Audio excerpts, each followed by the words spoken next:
The honor goes to the one who made a mistake, found it out, and corrected it.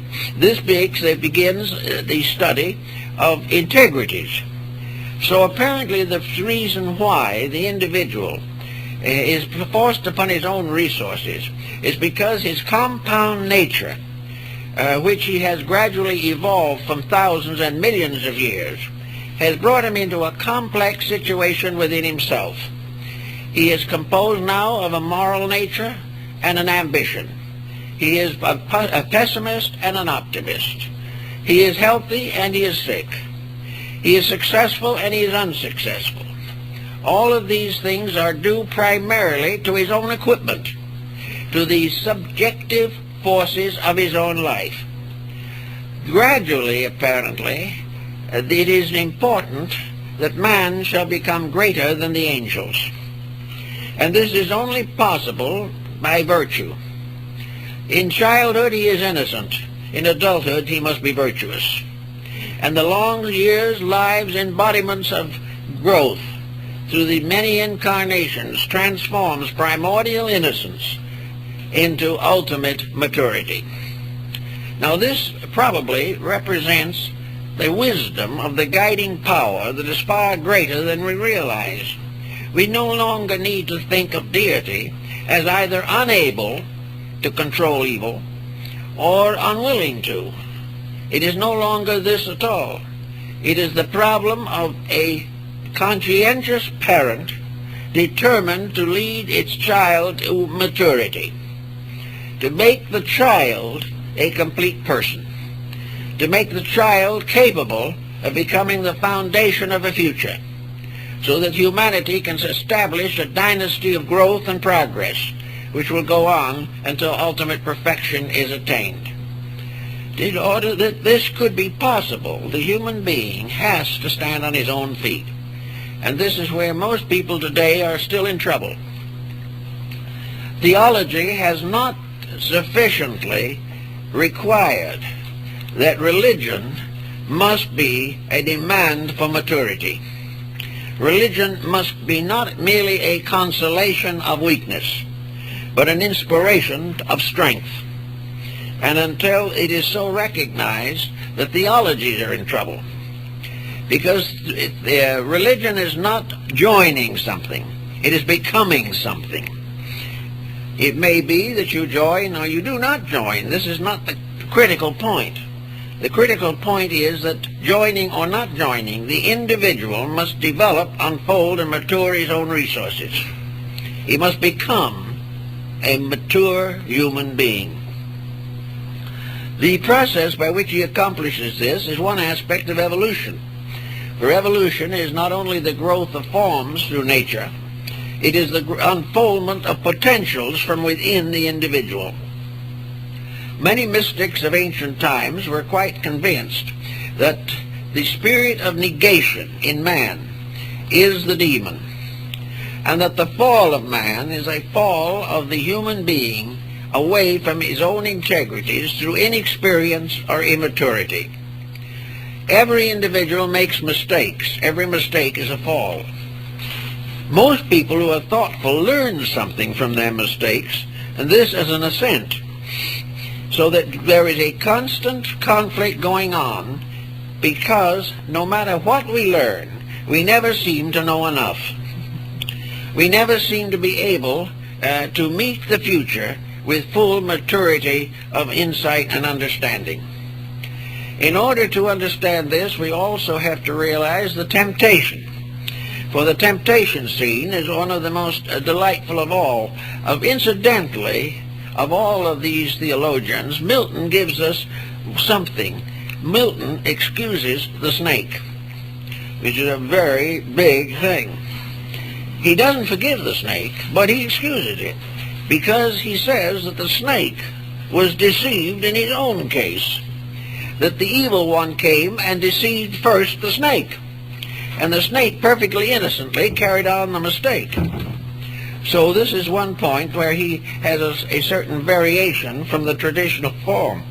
But actually, the temptation problem has to do with the multitude of factors that are involved in the complex evolution of the human being.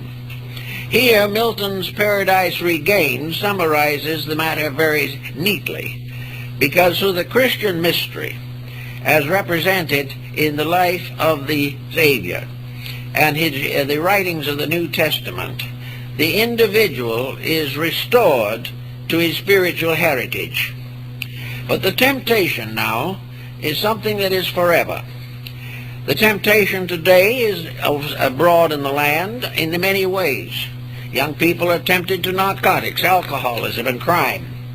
Older people are tempted to avarice, to various deceits, ranging from minor misrepresentations to bank robbery. Crimes of violence arise on every hand. These are the result of the individual being unable to withstand the pressures of his own desires, his own appetites, his own false values. Because he wishes to be a member of a peer group that is delinquent itself, he falls into delinquency. He tries to be competitive to the fashions of his time. He wants to be richer than the others. He wants to have more power than the others. He wants to be handsomer than the others. All of these pressures arise from false values inside himself.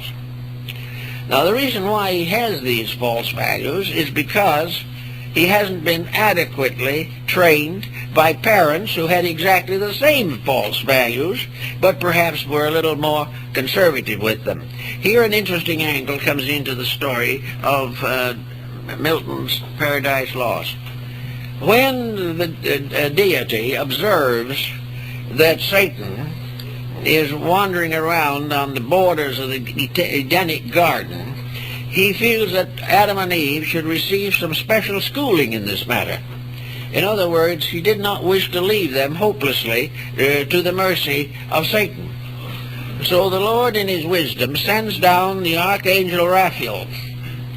And it is said in the Zohar and in the Talmud and in the Kabbalah that Adam and Eve attended the school of the angels. Particularly, they were taught by Raphael. They were taught by him the problem of the war in heaven, the problem of the deceits and so forth that had been brought into the world, the reason why sin and death had come, and all of these things, and they were warned by Raphael not to succumb to the temptation. And this was the word of wisdom. This was the advice of the guardian.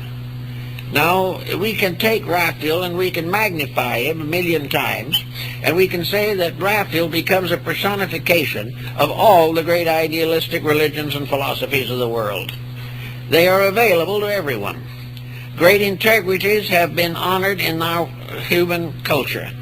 Great teachers have our respect. Buddha and Christ, Muhammad, Zoroaster, all of these great teachers have the admiration of mankind. They have given the instructions to those whose immortal futures were endangered by selfishness, ignorance, and fear. But in most cases, these teachers have been honored, but their teachings have not been obeyed. For the most part, the individual believes that in some way his salvation merely comes from the acceptance that there is a better way of life, but is not impelled by an effort to cultivate that better way of life in personal conduct. So the teachings of Raphael in Eden run against the same problem as the temptations that meet us every day in our lives here. And when someone comes along in the form of the traditional snake or the source of the snake and whispers to us that we can get away with something, we are only too delighted to try it. We want to do as we please. We want knowledge. We want to eat of the tree of knowledge. But we do not want to be penalized for the abuse of that knowledge. We want to know the multiplication table, but we don't want to be allowed to use it to foreclose on the widows and the fatherless and the common debt. But the individual gaining knowledge gains the greatest responsibility that is conceivable. And knowledge without integrity is one of the most horrible hazards the world faces. Skill without mind, without heart, without conviction can destroy civilization.